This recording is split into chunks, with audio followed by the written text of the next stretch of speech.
এখন আপনাদের সম্মুখে মূল্যবান ওয়াজ নসিহত করবেন জনাব হযরত মাওলানা মুহাম্মদ সাইফুল ইসলাম অত্র মাদ্রাসার শিক্ষক। জনাবকে মূল্যবান আলোচনা করার জন্য সবিনয় অনুরোধ জানাচ্ছি।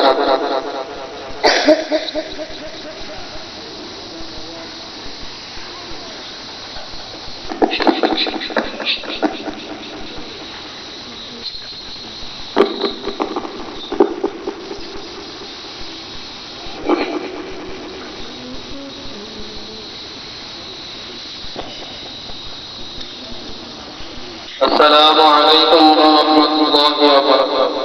وعليكم السلام. الحمد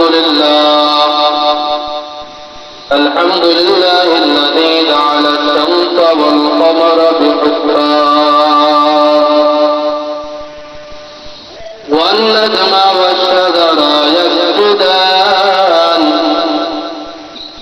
وفضل زمانا على زمان كما فضل مكانا على مكان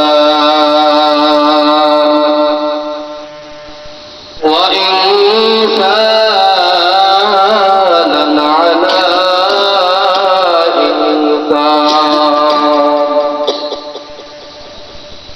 ونشهد أن لا إله إلا الله وحده لا شريك له وأشهد أن محمدا عبده ورسوله أرسله الله تعالى بالحق بشيرا ونذيرا وداعيا إلى الله بإذنه وسراجا وقمرا منيرا. أما بعد فأعوذ بالله من الشيطان الرجيم. بسم الله الرحمن الرحيم.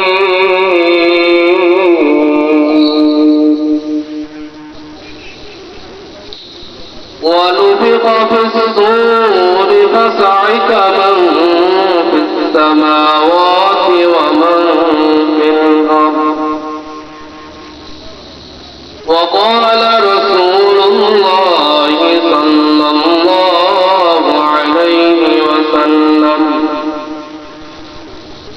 سبعة يظلهم الله في ظله يوم لا ظل إلا ظله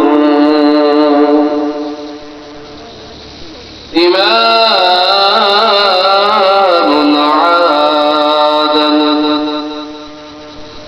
وشاق نشاء في عبادة ربه إلى آخر الحديث أو كما قال عليه الصلاة والسلام. سبحانك لا علم لنا إلا ما علمتنا إنك أنت العليم الحكيم.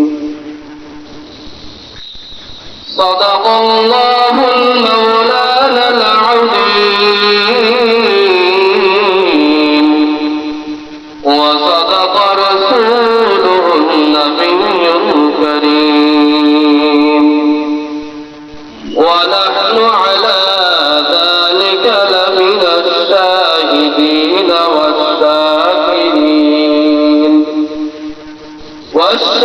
والشاكرين والذاكرين والحمد لله رب العالمين.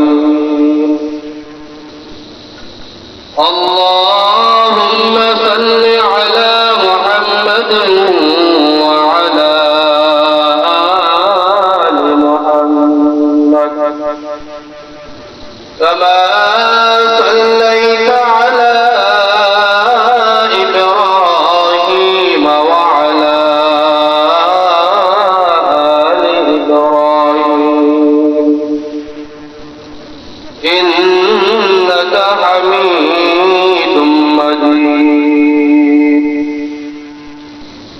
اللهم بارك على محمد وعلى آل محمد كما باركت على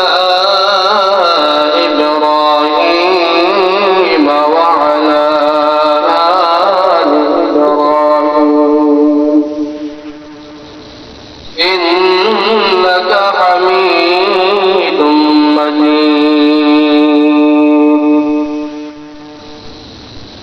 सूरज ने दिया अपने शुआओं को पैगाम सूरज ने दिया अपने शुआओं को पैगाम दुनिया है अजब चीज को भी सुबह को भी शाम दुनिया है अजब चीज को भी सुबह को भी शाम दुनिया में हो दुनिया का तलबगार नहीं हो दुनिया में हो दुनिया का तलबगार नहीं हो बाजार से गुजर हो खरीदार नहीं हो बाजार से गुजर हो खरीदार नहीं हो मकबूल तो है सादा है काबिल तो बहुत है मकबूल तो है सादा है काबिल तो बहुत है ऐना के मनंदे तो नहीं दिल तो बहुत है ऐना के मनंदे तो नहीं दिल तो बहुत है अल्हम्दुलिल्लाह अल्लाह पाक रब्बुल आलामीনের দরবারে লাখ কোটি শুকরিয়া যে মহান রব্বুল আলামিন আমাদেরকে ঐতিহ্যবাহী দারুল কোরআন সারেগাল হাফিজি মাদ্রাসা কমপ্লেক্সের আজকের 15তম বার্ষিক ওয়াজ মাহফিল ও হালকা জিকির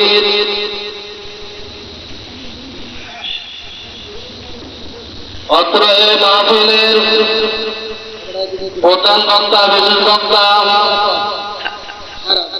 এবং প্রধান অতিথি সহ আমার সামনে প্রতিষ্ঠ অত্র অঞ্চলের সম্মানিত চিত্রবাসী মুরব্বীরা এবং আমার সমবয়সী যুবক ভাইয়েরা ও ছোট ছোট তালবে আলেমরা সবার প্রতি আমার আন্তরিক মোবারকবাদ আল্লাহ রাব্বুল আলামিনের দরবারে শুকরিয়া আদায় করছি যে মহান রব্বুল আলামিন আমাদেরকে এইরকম একটা দিনে মজলিসে এসে জান্নাতের আশায় জাহান্নামের ভয়ে সওয়াবের আশায় গুনাহের ভয়ে হেদায়েতের আশায় গুমরাহির ভয়ে আল্লাহ রাব্বুল আলামিন দিনে কিছু আলোচনা করার এবং শোনার তৌফিক দান করেছেন এই জন্য মহান মালিকের দরবারে শুকরিয়া আদায় করি আলহামদুলিল্লাহ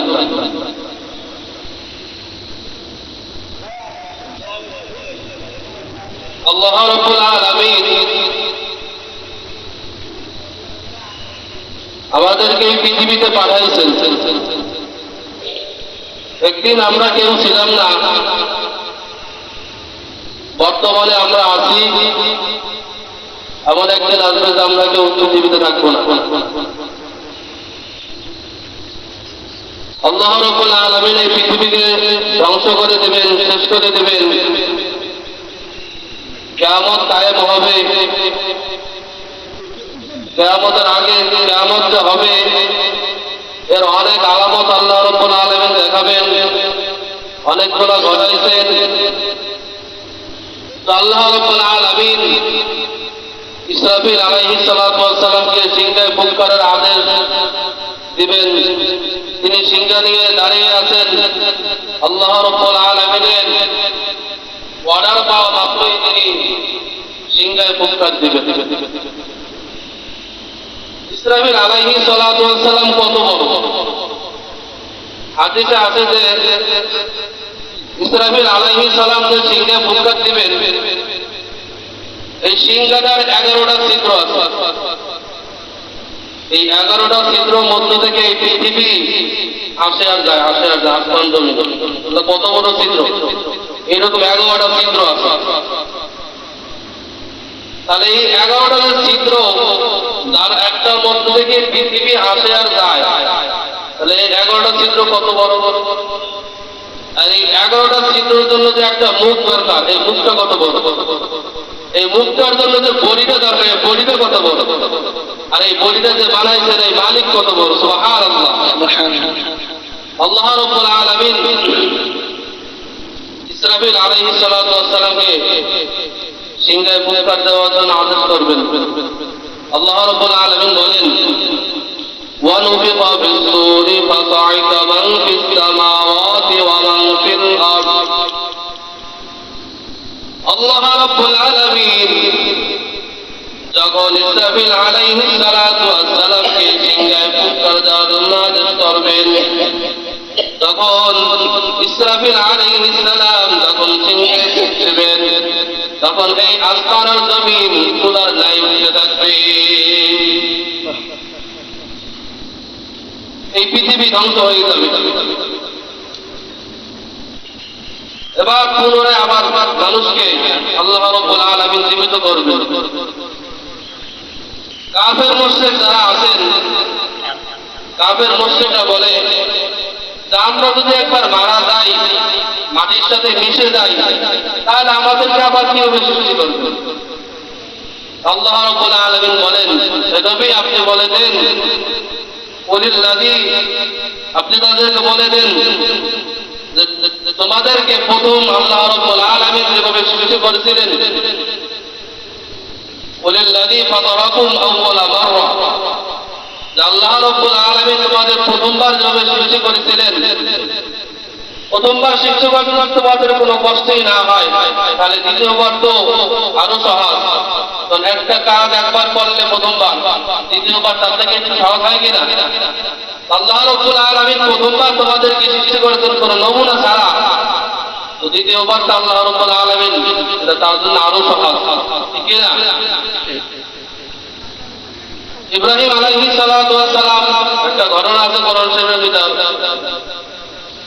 তিনি আল্লাহ রাব্বুল আলামিনকে বলেন, ও আল্লাহ, আপনি যে আপনার বান্দাদেরকে দ্বিতীয়বার যে আবার সৃষ্টি করবেন, এটা কিভাবে করবেন আমার একটু দেখতে মন চায়।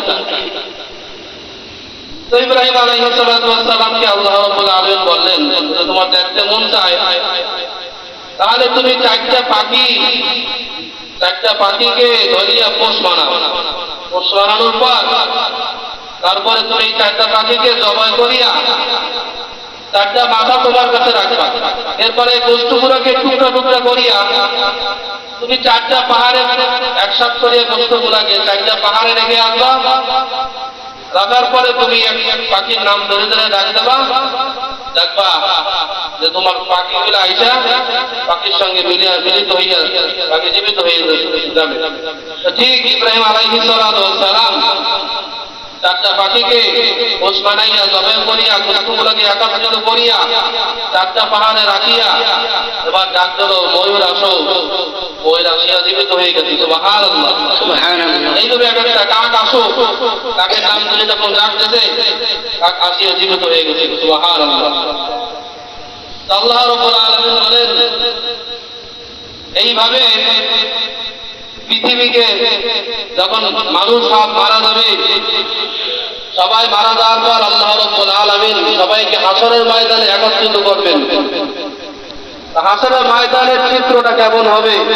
আল্লাহ রাব্বুল আলামিন বলেন, ইয়া আইয়ুহান নাসু তাকু রাব্বাকুম ইন্না যালজালাতাস সাআতি শাইউন আযীম ইয়াওমা তারাউনাহা তাযহালু কুল্লু মুরদি'াতিন আম্মা আরদা'আত ওয়া তাদ'উ কুল্লু যাতি হামলিন হামলাহা ওয়া তারান নাসা সুকারা ওয়া মা হুম বিসুকারা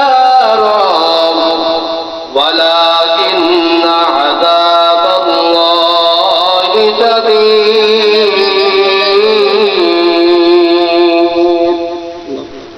আল্লাহ রাব্বুল আলামিন বলেন, ইয়া আইয়ুহান নাসু তাকু রাব্বাকুম, হে মানুষ সকল, তোমরা তোমার রবকে ভয় করো।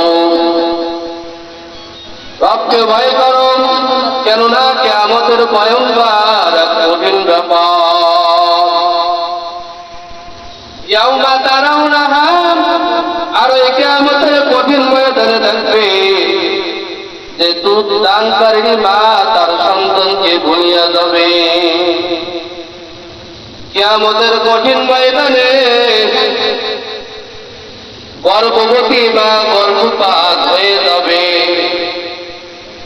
আর এই কঠিন ভয়ঙ্করের কারণে তুমি মানুষকে দেখবা, মানুষ নেশাগ্রস্তর মতন মাতাল হইয়া হেলতেছে দুলতেছে।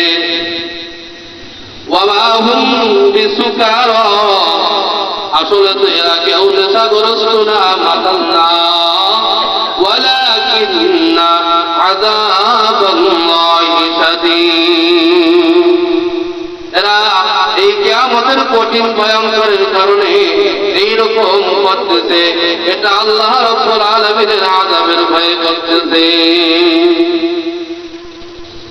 কিয়ামতের ময়দান এত কঠিন হবে, আল্লাহ রাব্বুল আলামিন আমাদের সাথে বলেন, ইন্নাকুম মাহশুরুনা ইয়াওমাল কিয়ামাতি হুফাতান উরাতান গুরলা। আল্লাহর নবী বলেন, আবু আয়েশা, কিয়ামতের কঠিন ময়দানে এমন হবে যে মানুষ উলঙ্গ অবস্থায় কিয়ামতের ময়দানে উঠবে। পদ্মাবিহীন খালি পায়ে মানুষ কিয়ামতের দিন উঠবে।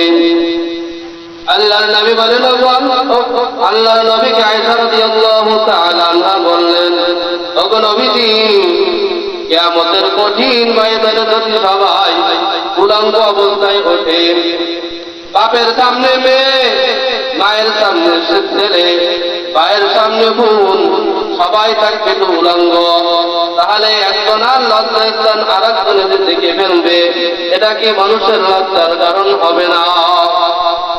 আল্লাহ নবী বলেন, ওগো আয়েশা, আল আমরু আসাদু মিন আইয়ানজুরা বা'দুহুম ইলা বা'দ। ওগো আয়েশা, কিয়ামতের ময়দানে এত ভয়াবহ হবে যে একজন আরেকজনের দিকে তাকানোর সাহস থাকবে না, একজন আরেকজনের দিকে তাকানোর মন মানসিকতাই থাকবে না। যার ইয়া নাফসি সেই পথে থাকবে, প্রত্যেককে নিয়ে ব্যস্ত থাকবে, সবাই সবাইকে নিয়ে ব্যস্ত থাকবে। আল্লাহর নবী বলেন, আম্মা জান আয়েশা রাদিয়াল্লাহু তাআলা আনহা বর্ণনা করেন, আবু দাউদ শরীফের একখানা হাদিস, যে কিয়ামতের ময়দানে এত ভয়াবহ হবে যে সবাই সবাইকে নিয়ে ব্যস্ত থাকবে।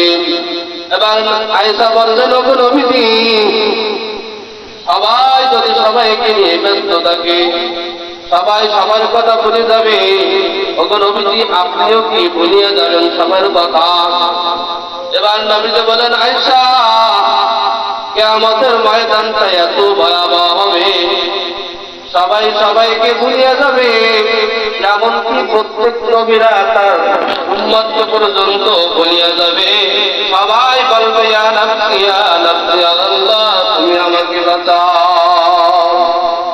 এত ভয়াবহ হবে, এত ভয়াবহ হবে, শুধু আমি নবীজি বলবো, ওগো আল্লাহ আমার উম্মত বাঁচাও, ওগো আল্লাহ আমার উম্মত বাঁচাও।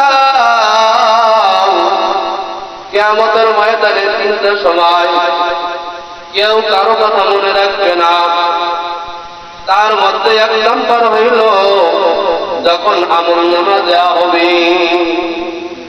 আমলনামা কি তিনি আল্লাহ রাব্বুল আলামিন প্রত্যেক মানুষের দুই কাঁধে দুইজন ফেরেশতা রাখছেন, কিরামান কাতিবিন। এই কিরামান কাতিবিন মানুষের নেক আমল করলে সেটাও লিখে রাখেন, আর গুনাহের কাজ করলে সেটাও লিখে রাখেন। এর নাম হলো আমলনামা। কিয়ামতের ময়দানে যাদের নেকির পাল্লা ভারী হবে, যারা দুনিয়াতে কাজ করবে নেকির পাল্লা ভারী হবে, তাদের আমলনামা আল্লাহ রাব্বুল আলামিন ডান হাতে দিবেন। সুবহানাল্লাহ। ডান হাতে দেওয়া হবে তাদের আমলনামা। তাদের আমলনামা পাইয়া তারা তো কত খুশি, তাদের আনন্দের কোনো শেষ নাই। তারা আনন্দ করতে থাকবে আর বলবে, কে কোথায় আছো, দেখো আমার আমলনামা কত সুন্দর, আমার আমলনামা কত সুন্দর। দুনিয়াতে যদি কারো রেজাল্ট আউট হয়, রেজাল্ট যদি খুব ভালো রেজাল্ট করে, এ প্লাস পায় বা গোল্ডেন এ প্লাস পায়, তখন কি করে? দাদাকে ফোন দিয়ে জানায়, নানাকে ফোন দিয়ে জানায়, দূরের আত্মীয় স্বজনকে ফোন দিয়ে জানায়, আমি পরীক্ষায় এ প্লাস পাইছি, গোল্ডেন এ প্লাস পাইছি, জানাই কিনা? ঠিক কিয়ামতের ময়দানে যখন তার হাতে আমলনামা পাবে, তখন তার খুশির কোনো শেষ নাই। তখন সে বলতে থাকবে, কি কোথায় আছো, দেখো আমার আমলনামা, আবু কিতাবিয়া, দেখো আমার আমলনামা কত সুন্দর, আমার আমলনামা কত সুন্দর। তার আমলনামায় লেখা থাকবে, জান্নাতি, তুমি জান্নাতি। সুবহানাল্লাহ। যার আমলনামা ডান হাতে আসবে তার খুশির কোনো শেষ নাই। আর একটা বান্দার আমলনামা দেওয়া হবে বাম হাতে। যারা নাকি নেককার, গুনাহগার, বদকার বান্দা, তাদের আমলনামা বাম হাতে দেওয়া হবে। আমলনামা দেওয়ার আগে আল্লাহ রাব্বুল আলামিন বলবে, ওগো বান্দা, তুমি এই গুনাহগুলা কেন করছিলা? তখন ওই বান্দা আমলনামা দেখিয়া বলবে, ওগো আল্লাহ, এই আমলনামা তো আমার না, আমি আমার আমলনামায় জানা আমি গুনাহ করি নাই। আল্লাহর সামনে সে অস্বীকার করে বলবে, মিথ্যা কথা বলবে। নাউযুবিল্লাহ। যারা কাল কিয়ামতের ময়দানে আল্লাহ রাব্বুল আলামিনের সামনে মিথ্যা কথা বলতে পারবে, তারা দুনিয়াতে কি না করতে পারে। তখন আল্লাহ রাব্বুল আলামিন বলবে, জমিন তুই সাক্ষী দে, আমার এই নাফরমান তোর কোথায় বসে অন্যায় করছে, সব তুই বলিয়া দে। তখন জমিন বলবে, গো আল্লাহ, তোমার এই নাফরমান গুনাহগার আমার অমুক জায়গায় বসিয়া অন্যায় করেছিল, অমুক জায়গায় বসিয়া জিনা করেছিল, অমুক জায়গায় বসিয়া মানুষকে খুন করেছিল, অমুক জায়গায় বসিয়া মানুষকে ঠকাইছিল, অমুক জায়গায় বসিয়া মানুষকে গালি দিয়েছিল। জমিন সব করিয়া দেবে। এবার আল্লাহ রাব্বুল আলামিন তার অঙ্গ প্রত্যঙ্গকে বলবেন, তার মুখ বন্ধ করিয়া দেবেন। আল ইয়াউমা নাখতিমু আলা আফওয়াহিহিম ওয়া তুকাল্লিমুনা আইদিহিম ওয়া তাশহাদু আরজুলুহুম বিমা কানু ইয়াকসিবুন। কিয়ামতের ময়দানে আল্লাহ রাব্বুল আলামিন এই গুনাহগারের জবান বন্ধ করিয়ে দিবেন। বন্ধ করিয়া এবার হাতকে বলবেন, হাত তুমি সাক্ষী দাও তোমার দ্বারা কোন অন্যায় করেছিল, পাও তুমি বলে দাও তোমার দ্বারা কোন অন্যায় করেছিল। তখন হাত বলবে, আল্লাহ আমাকে দিয়া খুন করেছিল, অমুকের গালে থাপ্পড় দিয়েছিল, অমুককে আমাকে দিয়ে হাত দিয়ে হত্যা করেছিল।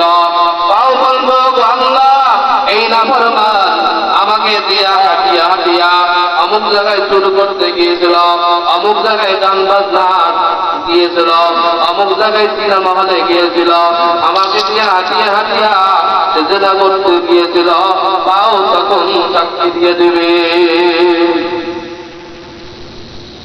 তখন পাও সাক্ষী দিয়ে দেবে, হাত জবান সবকিছুই তার বিরুদ্ধে সাক্ষী দেবে। সে যে গুনাহগার, এই গুনাহ তাকে গুনাহ করছিল এটা আল্লাহ রাব্বুল আলামিন প্রমাণ করিয়ে দিবে। এবার আল্লাহ রাব্বুল আলামিন বলবে, আবার প্রমাণ করবে সে যে গুনাহগার। এবার কাদের ফেরেশতা কিরামান কাতিবিনা ইয়ালামুনা মা তাফআলুন, দুই কাদের দুইজন ফেরেশতা সম্মানিত লেখক, তাদেরকে বলবে হে ফেরেশতারা তোমার আমার এই বান্দার আমলনামা বের করো। বের করিয়া দেবে, তখন ওই আমলনামায় লেখা থাকবে সব গুনাহ কথা কোথায় কোন গুনাহ করত, সব ওই আমলনামায় লেখা থাকবে। এবার যখন আর পালাবার সুযোগ নাই, তখন বলবে ওগো আল্লাহ আমি তো গুনাহ করতে চাই নাই, আমি তো নামাজ পড়তে চাইছিলাম, আমি তো রোজা রাখতে চাইছিলাম, আমি তো নেক কাজ করতে চেয়েছিলাম, কিন্তু অমুকে আমাকে করতে দেয় নাই, তমুকে আমাকে করতে দেয় নাই। অমুক আর তমুক এইভাবে বলতে থাকবে। এর পিতা আপনাকে বেশি দোষারোপ করবে, সব থেকে বেশি দোষারোপ হবে তার অন্তরঙ্গ বন্ধু। কালকে আমাদের ময়দানে যত মানুষ জাহান্নামে যাবে, তার ভিতরে বেশি যাবে তার বন্ধুর কারণে জাহান্নামে। কারণ বন্ধুর পাল্লায় পড়িয়া যত অন্যায় করে মানুষ বেশিরভাগই বন্ধুর পাল্লায় পড়িয়া করে। বন্ধুতে বলতে দোস্ত তোকে হত্যা করে দিতে হবে, ঠিক আছে দোস্ত, এবার এই করতে হবে এই করতে হবে। বন্ধুর কারণে কালকে আমাদের ময়দানে জাহান্নামে যাবে। যেমন ফেরাউন তার বন্ধু না মানার কারণে সে কালিমা পড়তে পারে নাই, এইভাবে অনেক আছে বন্ধুর কারণে কালকে আমাদের ময়দানে সে জাহান্নামে হয়ে যাবে। এবার এই বান্দা বলবে ওগো আল্লাহ আমি তো গুনাহ করতে চাই নাই, কিন্তু শয়তান আমাকে গুনাহ করাইছে। এবার আল্লাহ রাব্বুল আলামিন বলবেন ওগো শয়তান তুমি কি আমার এই বান্দাকে দিয়ে গুনাহ করাইছো? তখন শয়তান বলবে ওগো আল্লাহ তুমি তোমার বান্দাকে জিজ্ঞেস করো কি গুনাহ করার সময় আমাকে দেখেছিল, ও কি গুনাহ করার সময় আমাকে দেখেছিল তো আমার দোষ দিয়ে দিল। তখন আল্লাহ বলবে বান্দা তুমি গুনাহ করার সময় কি শয়তানকে দেখেছো? তুমি যে শয়তানের দোষ দিয়ে দিলা, শয়তান তো আমাদের থেকে আপনাদের থেকে কম জানে না। এবার বান্দা বলবে না আল্লাহ আমি শয়তানকে দেখি নাই। এবার আল্লাহ রাব্বুল আলামিন বলবেন তুমি যদি শয়তানকে না দেখো, শয়তান যদি বলে আল্লাহ ও যদি আমাকে না দেখে তাহলে আমি ওকে জ্ঞান কিভাবে গুনাহ করাইলাম, আমি ওকে দিয়া গুনাহ করাইলাম, শয়তান স্বীকার করবে। এবার বান্দা বলবে আল্লাহ শয়তানকে যদিও আমি দেখি নাই, কিন্তু শয়তান দূর থেকে আমার উপর অসহায়তা দিতে আমি গুনাহ করছি। এবার শয়তান বলবে আল্লাহ তোমার বান্দা বলে কি আমি তো তোমার কাছ থেকে সেদিন ওয়াদা করিয়ে এসেছিলাম যেদিন তুমি আমাকে জান্নাত থেকে বিতাড়িত করছো, আমি বলছিলাম আমি তোমার বান্দাদেরকে ধোঁকা দিয়া সবগুলোকে আমি জাহান্নামে করে ছাড়বো। যে ওয়াদা তো আমি তোমাকে অনেক আগে দিয়ে আসছিলাম, তোমার বান্দা বলে কি, আমি তো তোমাকে বলছিলাম সুম্মা লাআতিআন্নাহুম মিন বাইনি আইদিহিম ওয়া মিন খালফিহিম ওয়া আন আইমানিহিম ওয়া আন শামাইলিহিম ওয়া লা তাজিদু আকসারাহুম শাকিরিন। ও আল্লাহ, আমি তো তোমাকে সেদিন বলেছিলাম তোমার বান্দাদেরকে আমি ধোঁকা দিয়ে জাহান্নামী করব, বিভিন্ন ভাবে ধোঁকা দিব, সামনের দিক থেকে ধোঁকা দেব, পিছন দিক থেকে তোমার বান্দাকে ধোঁকা দিব, ডান দিক থেকে ধোঁকা দিব, বাম দিক থেকে ধোঁকা দেব। আমি তো এটা তোমার কাছে ওয়াদা করে আসছিলাম, ও জানার পরও কেন এই গুনাহ করলো? কিছু বলার সেদিন থাকবে না। এবার আল্লাহ রাব্বুল আলামিন ফেরেশতাদেরকে বলবে, ফেরেশতারা এই গুনাহগার নাফরমানের আমলনামা দাও। বাম হাতে তাদের আমলনামা দেবা।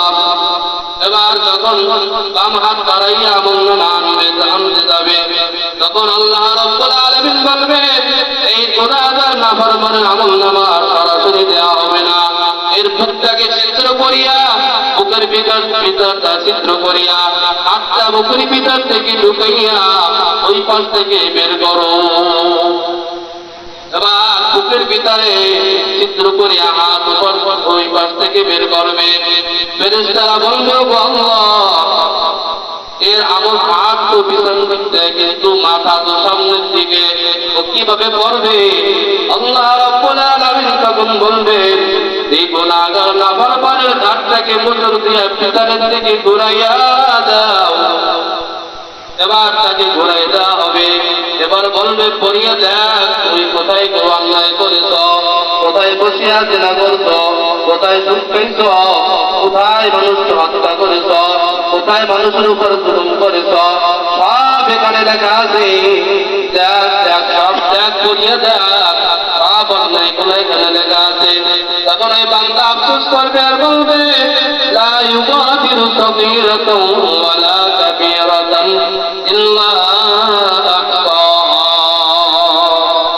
তখন বান্দা দেখবে আর বলবে, আল্লাহ, এটা কেমন আমলনামা রে মালিক, এই আমলনামায় তো কোনো কিছুই বাদ দেয় নাই, এখানে তো সব খোলা লেখা আছে। আল্লাহর নবী বলেন এই আমলনামা যখন দেওয়া হবে, তখন কেউ কারো পরিচয় দেবে না, চিনবে না, সবাই সবাইকে নিয়ে ব্যস্ত থাকবে। আল্লাহর নবী বলেন, ওগো আয়েশা, আর একটা সময় এমন হবে যে কেউ কারো পরিচয় দেবে না। সেটা কোন সময়? যখন নাকি আমল মাপা হবে, নেকির পাল্লা যখন আমলনামা ওজন করা হবে, তখন সবাই প্রত্যেকে নিজেকে নিয়ে ব্যস্ত থাকবে। সবাই চিন্তা করবে, আল্লাহ, আমার নেকির পাল্লা ভারী হয় না হালকা হয়, সবাই এই টেনশনে থাকবে। এই সময় কেউ কারো খেয়াল রাখবে না, সবাই সবাইকে নিয়ে ব্যস্ত থাকবে। আর একটা সময় হলো পুঞ্চেরাত পার হওয়ার সময়। পুঞ্চেরাত 30,000 বছরের খুন এত গভীর হবে, আমাবস্যার রাতের থেকে অন্ধকার হবে, চুলের থেকেও চিকন হবে, এনার থেকেও অনেক ধারণা হবে। এখান থেকে যাইতে হবে 30,000 বছরে পুঞ্চেরাত পাড়ি দিয়া জান্নাতে যেতে হবে। যার আমলনামা যেরকম হবে, যার নেকির পাল্লা তার নেকি বেশি হবে, যে আল্লাহর নিকটতম বান্দা হবে, যে যত নিকটতম বান্দা হবে, সে তত দ্রুতর সাথে পুঞ্চেরাত পার হইতে পারবে। কেউ বিদ্যুতের গতি নাই, পুঞ্চেরাত পার হইয়া যাবে। কেউ বাতাসের গতি মতন পার হবে, কেউ ঘোড়ায় দৌড়ানোর মতো পার হবে, কেউ দৌড়াইতে দৌড়াইতে পুঞ্চেরাত পার হবে, কেউ হাঁটতে হাঁটতে পার হবে, কেউ হামাগুড়ি দিয়া পার হবে। আর যে গুনাহগার, সে যখন পুঞ্চেরাত পার হইতে যাবে, তখন সে পার হইতে পারবে না, সে এক করিয়া জাহান্নামে কাটিয়া দুই ভাগ হইয়া জাহান্নামে পড়ে যাবে। নাউযুবিল্লাহ। এই সময় এত ভয়ঙ্কর হবে রে আয়েশা, কেউ কারো পরিচয় দেবে না, সবাই সবাইকে নিয়ে ব্যস্ত থাকবে। কিয়ামতের ময়দান এত ভয়াবহ হবে যে কেউ কারো পরিচয় দেবে না, মা সন্তানের পরিচয় দেবে না। আল্লাহ রাব্বুল আলামিন বলেন, ইয়াউমা ইয়াফিরুল মার'উ মিন আখিহি ওয়া উম্মিহি ওয়া আবিহি ওয়া সাহিবাতিহি ওয়া বানিহি। কিয়ামতের ময়দান এত কঠিন হবে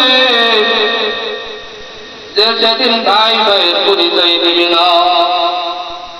দুনিয়াতে ভাই ভাইয়ের ভিতর কত মহাব্বত, একজন যদি বিপদে পড়ে আর একজন ভাইয়ের সাথে দ্বন্দ্ব থাকলেও সব ভুলিয়া যাইয়া ভাইয়ের বিপদে আগায়। অনেক ভাই আমার আছে, অনেক বড় ভাই ছোট ভাইকে লেখাপড়া শেখানোর জন্য নিজে মানুষের বাড়িতে কাজ করিয়া ভাইকে লেখাপড়া শেখায় কিনা। বহু ভাই এরকম আছে, ভাই ভাইয়ের কত মহাব্বত দুনিয়াতে, এক ভাই আর এক ভাইয়ের জন্য কত পাগল জীবন পর্যন্ত দিয়ে যায়। গভীর রাত যদি ভাই ফোন করে, ভাই আমি আমুক জায়গায় এই বিপদে আছি, ভাই দৌড়াইয়া ভাইয়ের বিপদ উদ্ধার করার জন্য আগায়। কিন্তু কালকে আমাদের কঠিন ময়দানে এত ভয়াবহ হবে, মানুষ একটা নেকির জন্য জান্নাতে যেতে পারবে না। তখন ভাইকে চাইয়ে বলবে, ও ভাই তুমি তো আমার রক্তের ভাই, ভাই আমি আজকে একটা নেকির জন্য জান্নাতে যেতে পারতেছি না। তুমি দুনিয়াতে আমার জন্য কত কিছুই না করছো, নিজের জীবনের সুখ বিসর্জন দিয়া মানুষের বাড়িতে কামাই রোজগার করিয়া আমাকে খাওয়াইতো, আমাকে লেখাপড়া শিখাইতো, আমাকে উচ্চ শিক্ষায় শিক্ষিত করেছো। ভাই তুমি দুনিয়াতে আমার জন্য কত ত্যাগ স্বীকার করতো, আজকে ভাই একটা নেকির জন্য জান্নাতে যেতে পারতেছি না। ও ভাই তুমি আমাকে একটা নেকি দিয়ে সহযোগিতা করো। তখন ভাই বলবে, কে তুমি? তোমাকে তো আমি চিনি না, দুনিয়াতে আমার কোনো ভাই ছিল না। ভাই তাকে নেকি দিবে না। এবার যাবে কলিজার টুকরা মায়ের কাছে, মাকে গিয়া বলবো, মা আমি তোমার সেই সন্তান, যেই সন্তানকে তুমি 10 মাস 10 দিন গর্ভে রেখেছো, 2-2.5 বছর তোমার বুকের দুধ পান করাইছো মা। ও মা গো, আমি তোমার সেই সন্তান, তুমি আমাকে একটা নেকি দিয়ে সহযোগিতা করো। মা বলবে, কে তুমি? তোমাকে আমি চিনি না।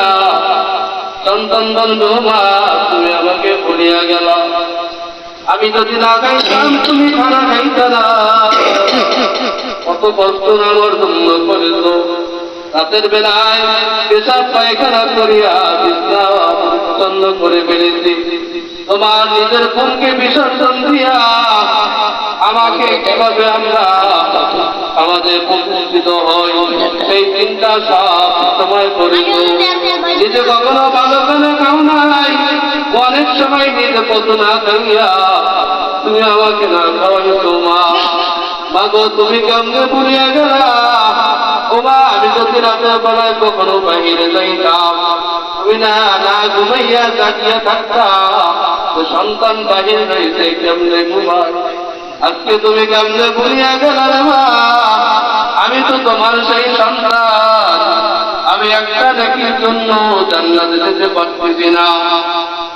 মা গো, তুমি আমাকে একটা নেকি দিয়া সহযোগিতা করো। সেদিন মা বলবে, কে তুমি? তোমাকে আমি চিনি না, আমি তো দুনিয়াতে কোনদিন জীবন বসি না। কত এক কঠিন অবস্থা, মা সন্তানকে ভুলিয়ে যাবে। এবার যাবে বাবার কাছে, বাবার কাছে যাইও, বলবে ও বাবা, আমি আপনার কলিজার টুকরা সন্তান, আপনি দুনিয়াতে আমার জন্য কত কষ্ট করেছেন। মানুষের বাড়িতে কষ্ট করিয়া কাজ করিয়া আমার জন্য আপনি কত কিছু করেছেন, লেখাপড়া শিখাইছেন, আমার জন্য আপনি পোশাকের ব্যবস্থা করেছেন। আপনি কখনো ভালো কোনো পোশাক পরেন নাই, আমাদেরকে আপনি পড়াইছেন, খাওয়াইছেন। আপনার আমি সেই সন্তান, আপনি আমাকে কেমনে ভুলে গেলেন রে বাবা? আমাকে আপনি একটা নেকি দিয়ে সহযোগিতা করেন, আমাকে একটি নেকি দিয়ে সহযোগিতা করেন। তখন বাবা বলবে, কে তুমি? তুমি আমার সন্তান না, তোমাকে তো আমি চিনি না। কেউ পরিচয় দিবে না।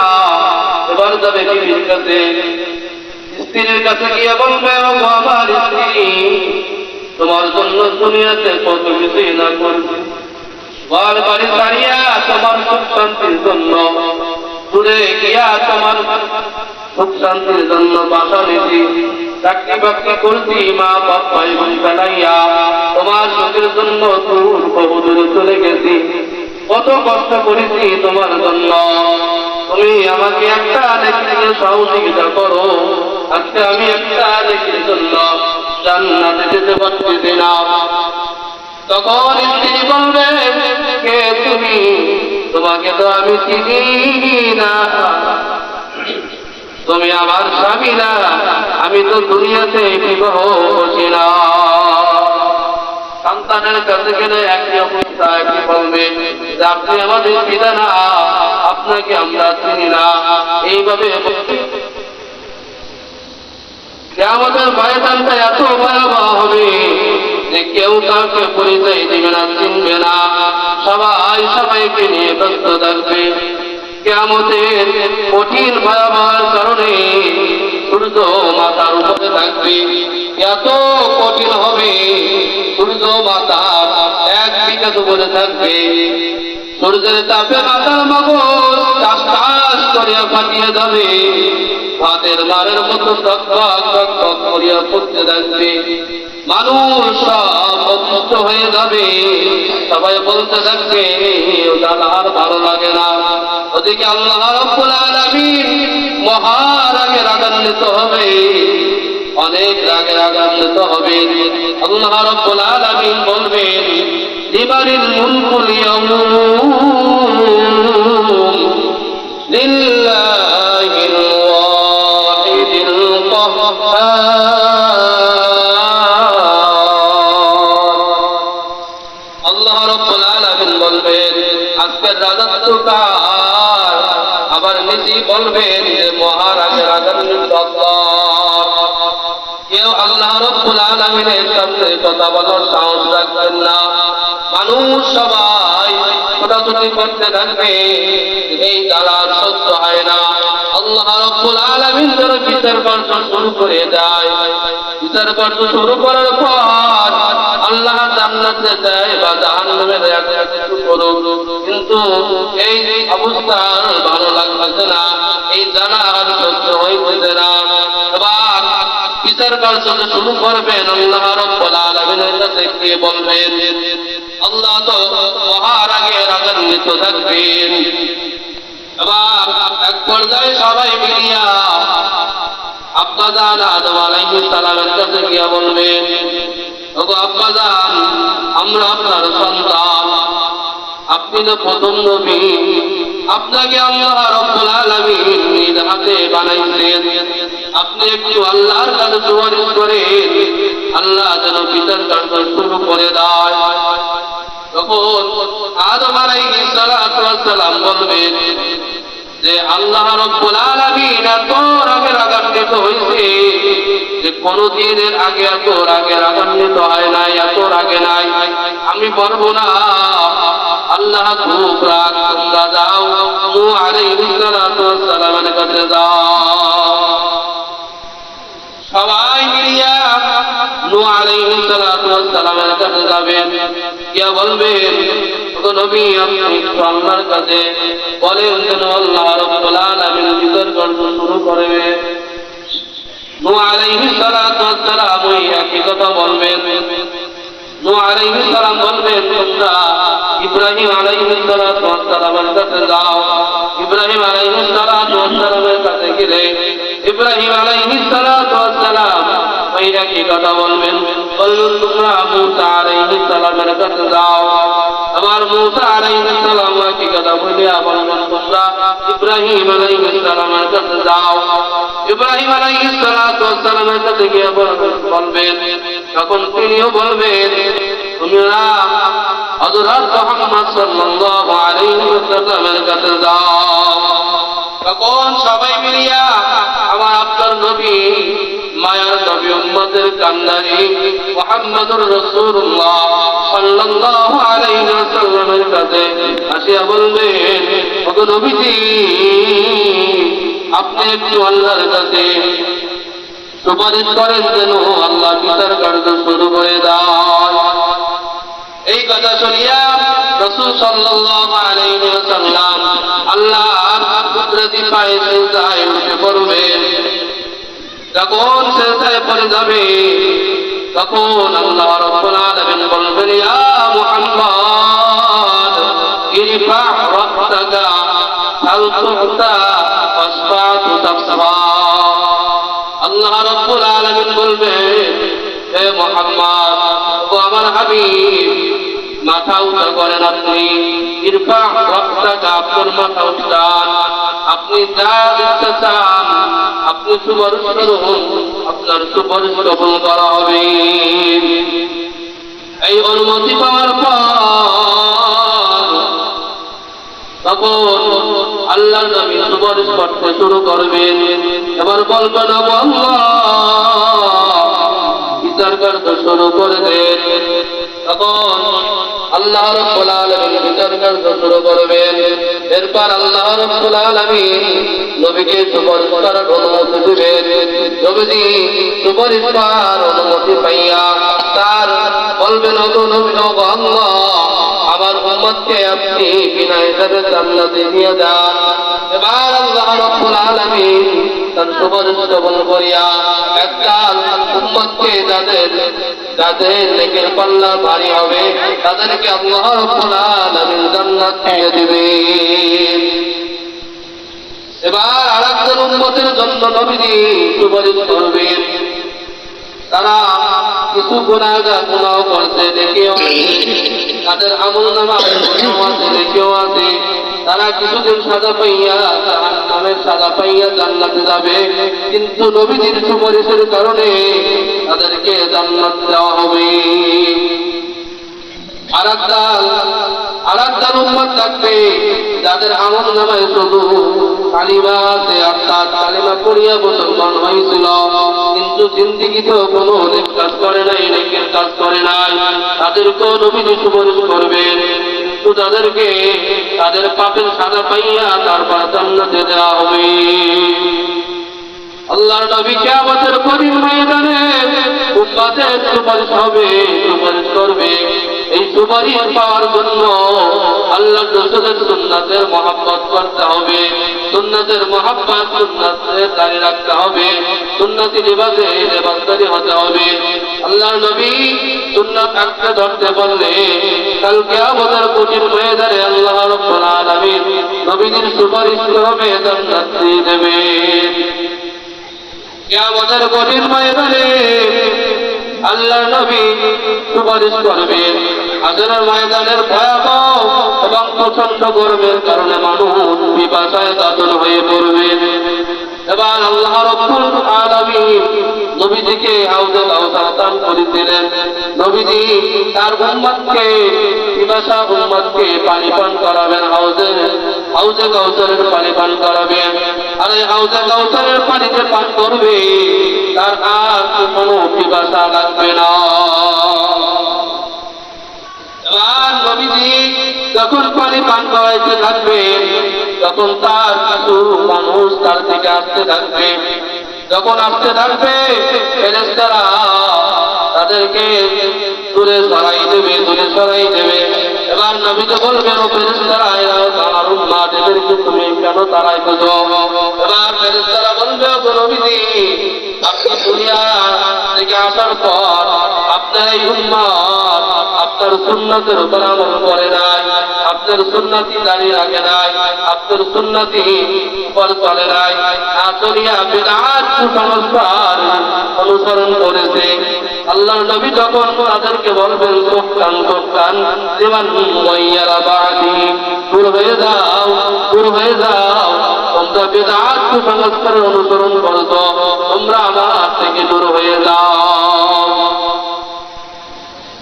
এই ময়দানে মাহশার এক ভয়ঙ্কর হবে, কত যে ভয়ঙ্কর